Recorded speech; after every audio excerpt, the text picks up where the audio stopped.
سلام به همه، خوش اومدید به کانال پنجره ذهن. از نظر من کتاب‌ها پنجره‌ای هستن که ذهن ما رو به چیزهای جدیدتر باز میکنن و ما رو آگاهتر میکنن. طبق روال همیشگی من کتابی که میخونم رو فصل به فصل میام براتون اینجا بازگو میکنم. اسم کتاب شاد بودن کافی نیست، جسارت‌هایی در باب زیستن.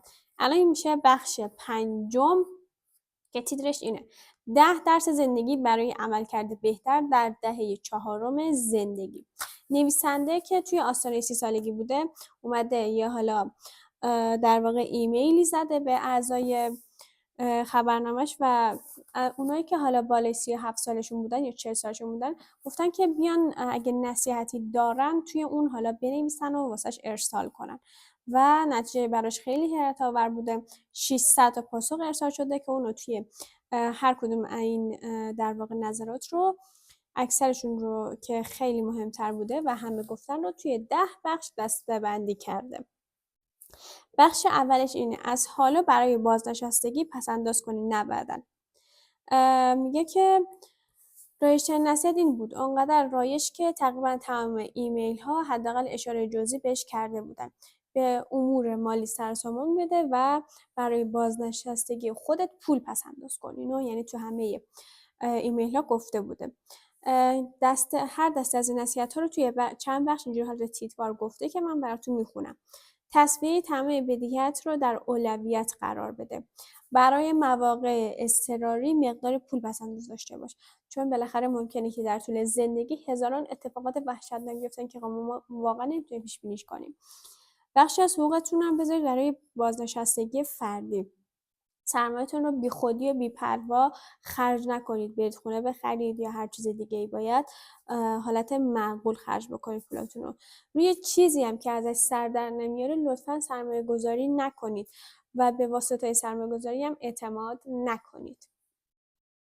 یکی از خوانندگانم گفته بوده که اگه بدهیتان بیشتر از 10% از حقوق ناخالص سالانه‌تان است، این زنگ خطریه. دست از خرج کردن بردارید و بدهی‌هاتون رو تسویه کنید. بعد دوباره دیگری نوشته بوده که کاش برای مواقع ضروری پول بیشتری پس‌انداز می‌کردم، چون مخارج غیرمنتظره سرمایه‌ام را به باد دادن. کاش در مورد بیمه بازنشستگی جدی‌تر عمل می‌کردم، چون الان سابقه بیمه بسیار کم است. کلا اونایی که حالا پس‌انداز نداشتن و حالا پولی نداشتن توی دهه چهارم زندگیشون واقعا احساس ناتوانی میکردن، چون بالاخره تو اون سن آدم علاوه جسمی اینا خیلی ضعیفتره. مثلا یکی بوده که یه خانمی بوده که شوهرش پولدار بوده و اصلا پول جمع نمیکرده برای خودش، همه رو خرج میکرده تا اینکه شوهرش طلاقش میده و اون بیماری جسمی هم داشته و چی براش نمونده. حتی اون پولی هم که به عنوان در واقع پولی که انگار حالا شوهرش بهش داده بعد از طلاق، اونم صرف بیماریش کرده و حالا ماه به ماه منتظر میمونه تا اون حقوقی که ماهانه به حسابش میریزن رو اون رو دریافت کنه. و گفته که یه نفر دیگه هم بوده که به نام جودی ویجس که در 30 سالگی شروع کرده به پس‌انداز کردن 10% از تمام دریافتش، اما توی حرفش به بنبست میخوره و حالا توی سن 57 سالگی دائما چشم انتظار فیش حقوقی بعدی، یعنی هر ماه همون فیش حقوقی ناچیز بتونه زندگیشو بگذرونه. خلاصه اینجوریه که گفته هر چه سریعتر شروع کنید به پس‌انداز و تا میتونید پس‌انداز کنید. زنی توی ایمیل گفته بود که توی دهه چهارم زندگیش با 2 فرزند با اینکه یه شغل خیلی معمولی داشته، حقوق معمولی، تونسته که با درصد حالا کمی از این پس‌انداز زندگی خودش رو بگذرونه و تا حالا توی سن مثلا چهارم زندگیش تونسته بوده که یه زندگی خوبه برای خودش دست و پا بکنه. و نکته اخلاقی این داستان چیه؟ پس‌انداز کردن توی هر شرایطی ممکنه، فقط باید اون رو انجام بدید و واقعا نکته خیلی مهمیه. گزینه دومی: از همین حالا به سلامت خودتون اهمیت بدین نه بعداً. همه میدونیم که باید به سلامتی بدنمون اهمیت بدیم، غذای خوب بخوریم، ورزش بکنیم، غذای سالم بخوریم، فست فود نخوریم و این از همین قبیل حرف‌ها. اینو گفته که این دومین چیزی که توی همه ایمیل‌ها همه اونایی که توی سن 47 تا 50 بوده گفته بوده. تعداد کسانی که این توصیه رو کرده بودن اونقدر زیاد بوده که نیازی نمی‌بینم که نقل و قول دیگری بیارم. یعنی این گزینه دومش بوده. منظور همه اونها یه چیز بود. نحوه رفتارتون توی با بدنتان تاثیر انباشی داره. اینطور نیست که توی فلان سالگی بدنتان ناگهان نابود شود. این به تدریج دیگه. فست فود نخورید، ورزش بکنید و اینا. در واقع اگه فست فود بخورید و ورزش نکنید به تدریج بدنتون واکنش میده. یعنی چیز یک دفعه‌ای نیست و همین. و از این نصیحت‌های مادرانم نبوده که مثلا برید سبزیجات بخورید و اینا. این ایمیل ها از طرف افرادی بوده که سرطان داشتن، حمله قلبی، سکته مغزی، اینو جان سالم به در برده بودن، یا افرادی که به دیابت، مشکلات فشار خون و مفصلی و اینا درگیرشون بودن. همه یه چیز میگفتن: اگه میشد به گذشته برگردم یه وقت غذای سالمتری میخوردم و ورزش میکردم، اما در اون زمان بهانه میآوردم و نمیدونستم چه اتفاقی میفته. پس از الان که ما جوان‌تریم و میتونیم وقت بذاریم برای ورزش، برای تغذیه‌مون، بهتره از همین الان برای سلامتیمون تلاش کنیم تا توی پیری حداقل گرفتار این بیماری‌ها نباشیم و بتونیم از زندگیمون واقعا لذت ببریم. 3. با افرادی که با تو خوب رفتار نمی‌کنن معاشرت نکن. یاد بگیر که چطور به افراد، فعالیت‌ها و وظایفی که به زندگیت ارزشی نمی‌بخشن نبگی. بعد از نصیحت سلامتی و مالی، رایج‌ترین نصیحت افراد به خودشون توی 30 سالگی جالب توجه بود. اگه به گذشته برمیگشتن مرزبندی‌های محکم‌تری رو ایجاد می‌کردن و زمانشون رو صرف افرادی می‌کردن که بهشون یه چیزی یاد بدن و زندگیشون رو بهتر می‌کنن. و گفته که مرزبندی‌های سالم یکی از دلسوزانه‌ترین کارهایی است که می‌تونی برای خودت یا شخص دیگری انجام بدی. این جمله دقیقاً چه معنایی داره؟ افرادی که با تو خوب برخورد نمی‌کنن تحمل نکن، تمام. به دلیل مسائل مالی اونها رو تحمل نکن، به دلیل مسائل احساسی اونها رو تحمل نکن، اونها رو به خاطر بچه‌ها یا راحت طلبی تحمل نکن. به دوستان، مشاغل، عشق، روابط و زندگی پیش پا افتاده قانع نشو. از افراد بدخلق فاصله بگیر، اونها تو رو تباه میکنن و نابودت میکنن. فقط با افرادی معاشرت کن که باعث میشن از خودت آدم بهتری بسازی. افرادی که بهترین ها رو از تو بیرون میکشن و تو رو دوست دارن و تو رو همونجوری که هستی میپذیرن. افراد معمولا نمیتونن مرزبندی ها رو حفظ کنن. چرا؟ چون فکر میکنن که اگه مثلا من مرزبندیم رو به یک فرد دیگه در واقع حفظ کنم، بس میشه که به احساسات اون فرد مثلا خدشه وارد بشه، یا اینکه در واقع طرف مقابل رو تغییر بدن یا یادداشت کنن که آنطور که میخوان به خودشون رفتار کنن، ولی در واقع اینجوری نیستش. این باعث میشه که اوضاع بدتر بشه. همطور که خواننده هوشمندانه گفته، خودخواهی و خودمراقبتی دو مقوله کاملا مجزا هستند. خودخواهی و خودمراقبتی دو مقوله کاملا مجزا هستند. گاهی برای مهربان بودن باید بیرحم باشی. وقتی توی دهه سوم زندگیمون هستیم، جهان اونقدر پذیرای فرصت هاست و ما اونقدر بی‌تجربه‌ایم که به طمع افرادی که سر راهمون حالا قرار میگیرن باشون خوب رفتار میکنیم و حالا وابسته میشیم. حتی اگه هیچ کاری هم برای این وابستگی انجام ندن. اما در دهه چهارم زندگی متوجه میشیم روابط خوب به سختی شکل میگیرن و همیشه افراد بیشتری برای ملاقات و دوستی وجود دارن. دلیل نداره که ما وقتمون رو به افرادی سپری کنیم که توی مسیر زندگی هیچ کمکی به ما نمی‌کنن. 4، با افرادی که برایتان مهمن مهربان باشید. گفته که برای کمک به دوستانت حاضر باش. حضورت اهمیت دارد. در واقع در همین حال که مرزبندی‌های سختگیرانه‌ای تعیین می‌کنیم که چه کسانی به زندگیمون راه میدیم، در مقابل باید برای دوستان و افرادی که براشون ارزش قائل هستیم باید در واقع صدمون رو بذاریم. گفت یکی از ایمیل‌ها اینه: فکر کنم گاهی در روابطم طرف مقابل رو نادیده میگیرم و وقتی آن شخص برود دیگر برگشتی در کار نیست. متاسفانه هرچه سن بالاتر میره اتفاقاتی رخ میدن که بعد برای اطرافیان هم تاثیر میذارن. قدر کسانی که به تو نزدیکن رو بدون. میتونی پول یا شغلی رو که از دست دادی برگردونی، اما هیچ وقت نمیتونی زمان رو به عقب برگردونی. مصیبت توی زندگی همه در دایره دوستان و اقوام رخ میدن. کسی باشه که موقع مصیبت بتونن رود حساب باز بکنن. فکر کنم که توی زمان 30 تا 40 سالگی زمانی که اتفاقات بد شروع میکنن و اون زندگی که تو فکر میکنی همه چی گل و بلبله تموم میشه. چرا؟ چون اون موقع ممکنه افراد از هم دیگه طلاق بگیرن، پدر و مادر فوت بکنن، فرزند از دست بدن، کلا اتفاقات از این قبیل، یا همسرشون فوت کنن و الی آخر. کمک کردن به این افراد در این زمان فقط با حضورتون، گوش کردن، قضاوت کردن نوعی افتخاره و باعث میشه که دوستی هاتون خیلی عمیق‌تر بشه. و همین. 5. نمیتونید همه کارها رو با هم انجام بدید. روی انجام سریع تعداد کمی کار تمرکز کنید. یکی از ایمیل ها اینه: هیچ چیز در زندگی همه چیز در زندگی پای است. از چیزی دست بکشی تا چیزی دیگر رو به دست بیاری و نمیتونی همه چیز رو با هم داشته باشی. این رو قبول کن. در دهه سوم زندگیمون رویاهای بسیاری در سر داریم و فکر کنیم که قراره به تمام این رویاها و کارهایی که قرار انجام بدیم برسیم، ولی زمان کمه.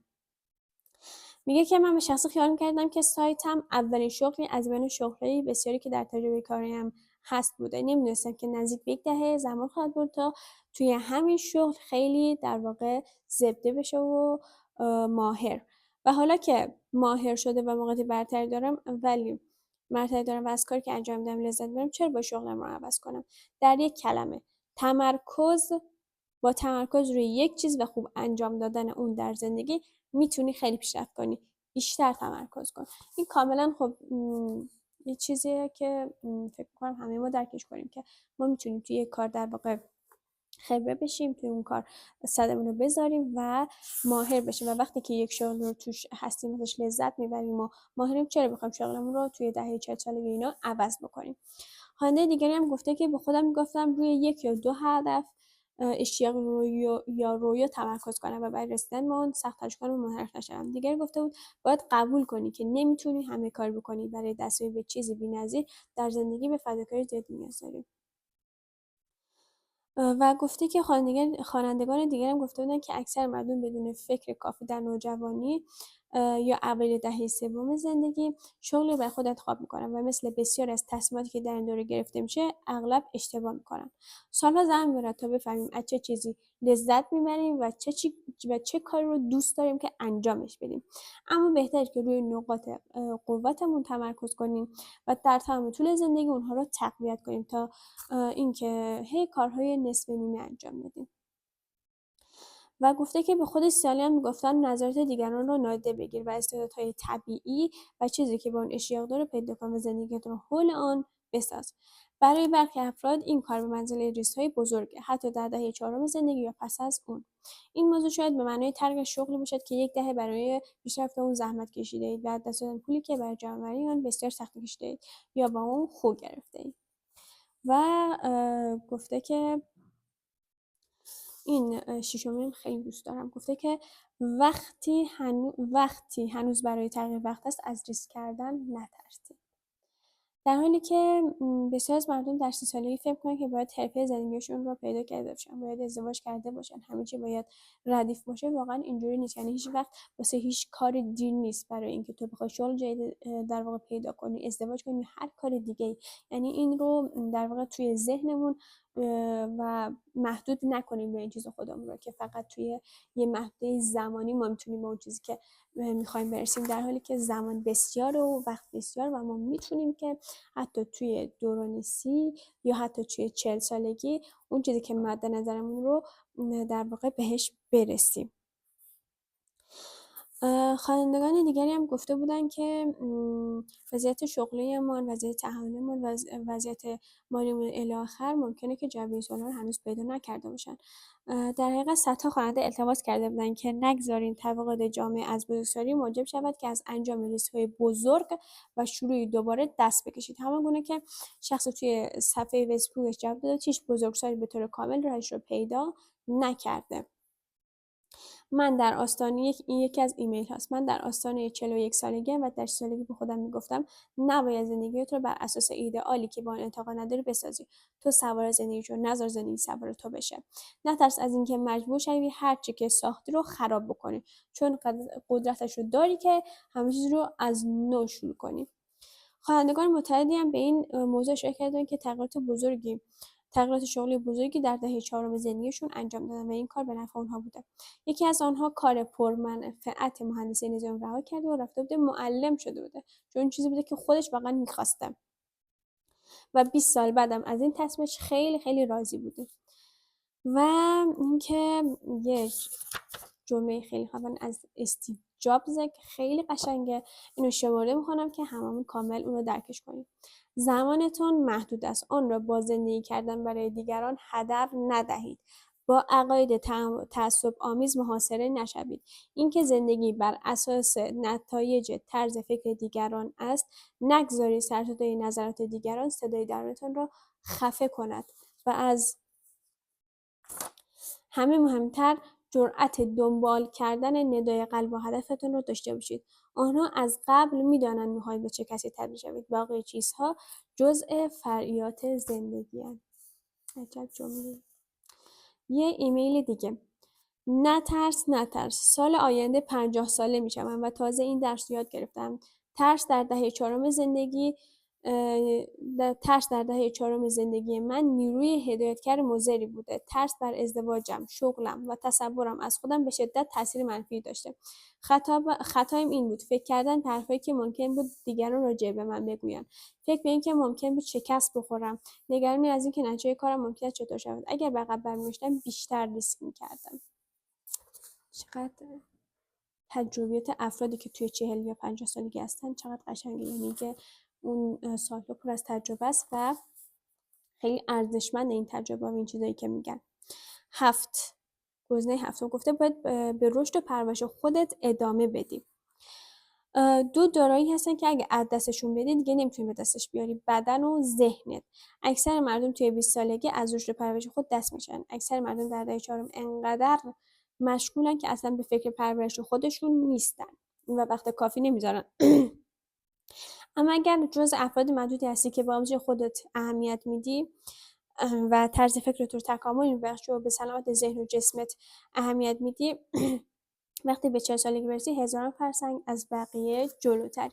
این به این معنی است که ما همیشه باید برای رشد خودمون، برای رشد شخصی، فکری و ذهنی خودمون همیشه در تلاش باشیم. این حالا بسته به 40 سالگی، 50 سالگی نیست، یعنی هم موقع ما میتونیم به کتاب خوندن یا حالا هر چیز دیگه تجربه بهتری به دست بیاریم.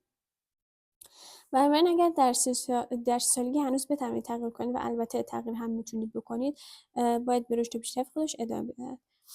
و گفته که بسیاری از خوانندگان بازگشت به تحصیل و اخذ مدرک در دهه چهارم زندگی رو یکی از مهمترین کارهای زندگیشون قلمداد کردن. خیلی باحاله. برخی دیگر گفته بودن که کلاس‌ها و دوره‌های اضافی به اونها کمک کرده بود که خود نشون بدن. برخی دیگر هم یه شغل جدیدی رو شروع کرده بودن یا به کشور دیگر مهاجرت کردن یا بعضی‌ها مدیتیشن رو شروع کرده بودن و تمرینای اینجوری. به قول وارن بافت، بهترین سرمایه‌گذاری شخصی جوان بر آموزش و پرورش ذهن خودشه، چون پول میاد و میره، روابط احساسی میان و میرن، اما چیزی که یاد میگیری تا ابد باهات میمونه. اولین هدف باید تبدیل شدن به آدمی بهتر، همسری بهتر، والدینی بهتر، دوستی بهتر و الی آخر هر چیزی توی بهتر بشید. به زبان دیگر یعنی رشد فردی داشته باشید. به به، از این همه نکات قشنگه، یعنی واقعا این قشنگه. خب درس 8. هیچکس هنوز نمیدونه چی کار میکنه و به اون عادت کنید. ممکنه نیست هیچ وقت بتونی تا 5 سال آینده تو پیش بینی کنی مگر اینکه مرده باشی، از لحاظ ذهنی، احساسی و اجتماعی. اوضاع اونطور که تو میخواهی پیش نمیره، پس تمومش کن. خیال نکن میتونی برای آینده دور نقشه بکشی. از وسواس در رابطه با اتفاقاتی که الان دارن رخ میدهن دست بردار، چون به هر حال فردا اتفاق دیگری میفته برات. و با مسئله نداشتن کنترل روی مسیر زندگیت کنار بیا. خوشبختانه این واقعیت یعنی میتونی ریسک‌های بیشتری رو بپذیری و چیزی رو از دست ندی. چیزی که نداری هم نمیتونی از دست بدی. علاوه بر اون بیشتر احساس کمبودها ساخته ذهن خودمونن، وگرنه تعدادی کمی از آنها هستن که در طول مدت هم اهمیت داشته باشن. اینم یکی از ایمیل ها بوده که 56 سالش بوده.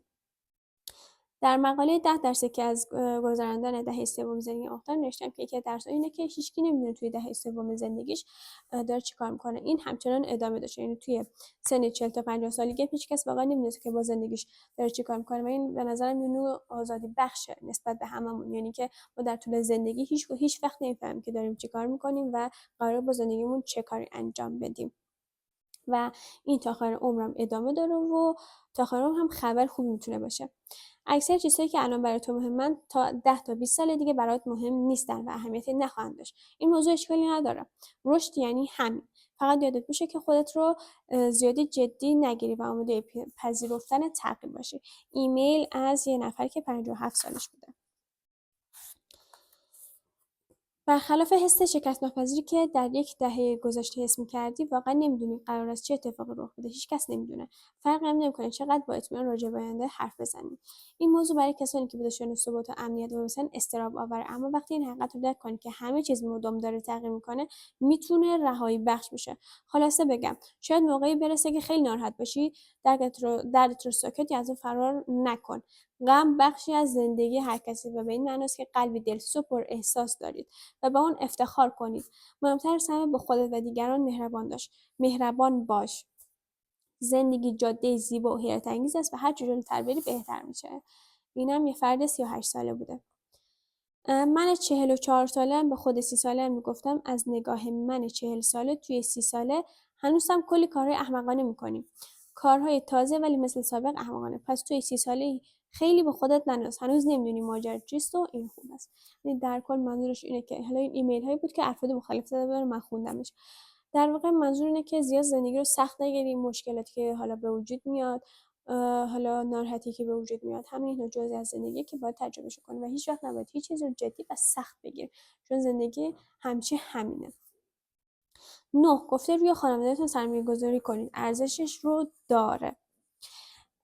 ایمیلش اینه، ایمیلی که حالا یکی از افراد زدن: زمان بیشتری رو با خانواده بگذرون. وقتی بزرگسال باشی روابط متفاوت میشن و به تو بستگی داره که چطور اونها رو پیش ببری. آنها به تو به چشم بچه‌شون نگاه می‌کنن تا اینکه بهشون نشون بدی روی پای خودت ایستادی. همه پیر میشن، همه میمیرن. از زمانی که داری استفاده کن تا اختلافات رو از بین ببری و از خانواده‌ات لذت ببری. و گفته که در واقع این خانواده دو سر داره. یعنی تو هر چقدر که بزرگتر میشی والدینت هی مسن‌تر میشن و از یک طرف دیگه هم تو باید تشکیل خانواده بدی. تقریبا همه موافق بودن که با هر مشکلی که با والدینتان دارید کنار بیایید و راهی برای سازگاری باش پیدا کنید. یکی از خوانندگان نوشته بود برای مقصر دانستن والدینت بابت اشتباهاتی که کردی دیگه بزرگ شدی.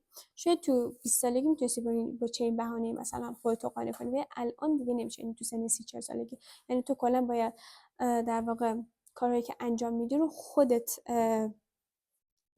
گردن میگیری اشتباهاتی که داری. و مسئله که دیگر ذهن هر فردی سالی درگیر خود کنه بچه دار شدن یا نشدنه. گفته که ممکنه که توی این سنین به فکر بچه دار شدن باشی و فکر کنی یا حتی ازدواج و فکر کنی خیلی سخته، ولی همون افراد که اینجا ایمیل زدن گفته که هیچ وقت مناسبی برای ازدواج و برای بچه دار شدن نیست. در واقع تو باید بری تو اون راه قرار بگیری، اونها رو تجربه کنی و ببینی که چقدر لذت بخشه و حتی زمانی که فکر کنی خیلی سخته ولی وقتی واردش میشی میبینی که چقدر این دوران شیرین و قشنگه، حتی بچه دار شدن. در واقع گفته که اگه مثلا میتونی زمینه‌ای داری که ازدواج بکنی و بچه دار شدی حتما این کارو بکن و نذارش برای مثلا دهه چهارم یا پنجم، دهه چهارم یا دهه پنجم زندگی. یعنی تو 30 سالگی اگر میتونی واقعا این کار انجام بده، چون خیلی زندگی قشنگتر میشه. و گفته که زندگی مشترک ارزشش رو داره و به نظر میرسه که خوشحالی در زندگی به اندازه هر عامل دیگری به توانایی برای تغییر و بی‌اختیار دادن خود به شرط بستگی داره. گفته که من قصد نداشتم که بچه دار بشم، از دیدگاه کاملا خودخواهانه این احمقانه ترین چیز ممکن بود. بچه‌ها چالش برانگیزن و بردبارانه تلاش میکنن که هر کسی در زندگیش میتونه داشته باشد. یعنی کلا یه تجربه قشنگ قلمداد کرده. البته از یک ور دیگه، از یک سمت دیگه یه افرادی بودن که کاملا مثلا مخالف این بودن، یعنی تا وقتی که اون فرد مناسبش رو پیدا نکردن ازدواج نکردن و بچه دار نبودن و از این موضوع خیلی خوشحال بودن. یعنی ایمیل های اینچنینی هم بوده. نتیجه در کل اینه، به نظر میاد با اینکه تشکیل خانواده برای داشتن زندگی شاد و خوب ضروری نیست، اکثر مردم دریافتن که سرمایه گذاری روی خانواده همیشه ارزشش رو داره، البته با فرض اینکه روابط سالم و مسموم یا آزاردهنده نیستن. کاملا منطقی. و درس دهم، با خودت مهربان باش و به خودت احترام بذار. کمی خودخواه باش و هر روز برای خودت کاری انجام بده. هر ماه کاری متفاوت و هر سال کاری شگفت‌انگیز. نصیحت دیگر که به ندرت در تمرکز اصلی ایمیل های دریافته‌ام بود، اما در تقریبا همه آنها به درجه مختلفی مطرح شده این بود: با خودت بهتر رفتار کن. هیچ کسی نیست که حتی ذره‌ای به اندازه تو به خودت اهمیت بده یا با کاری که با زندگیت میکنی فکر کنه و براش مهم باشه. زندگی سخته، از همین الان یاد بگیر خودت رو دوست داشته باشی، چون بعداً خیلی سخته که اینو یاد بگیری. با خودت کلاً مهربان باش. خوانندگان بسیاری هم گفته بودن که برای مسائل کوچک از زندگی هرس نخور و تقریبا همه مسائل زندگی مسائل کوچکن. و یه آدمی که 60 ساله بوده گفته بوده اگر با مشکلی احتمالی روبرو شدی از خودت بپرس که آیا 5 یا 10 سال دیگه این موضوع برام اهمیت داره؟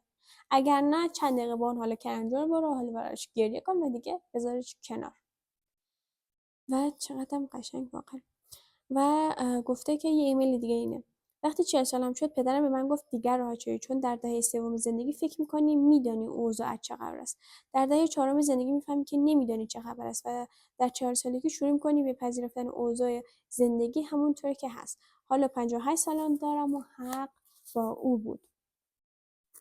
و به نظر میسه که اکثر خوانندگان در زندگی به این درس ظرف رسیدن که صرفا زندگی رو به همین شکلی که هست با طعم خوبی‌ها و بدیهاش بپذیریم. اینجوری ذهن خودمون خیلی راحت تره.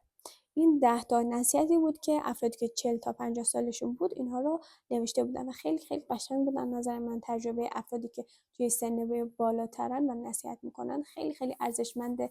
در واقع اون زمانهایی که خودشون زندگی کردن این زمان و این درس ها رو گرفتن و حالا اینها رو در اختیار ما گذاشتن. امیدوارم که این ویدیو براتون مفید بوده باشه و ازش استفاده مفید رو کرده باشین. اگر دوست داشتین لایک بکنید ویدیو رو و سابسکرایب کنید.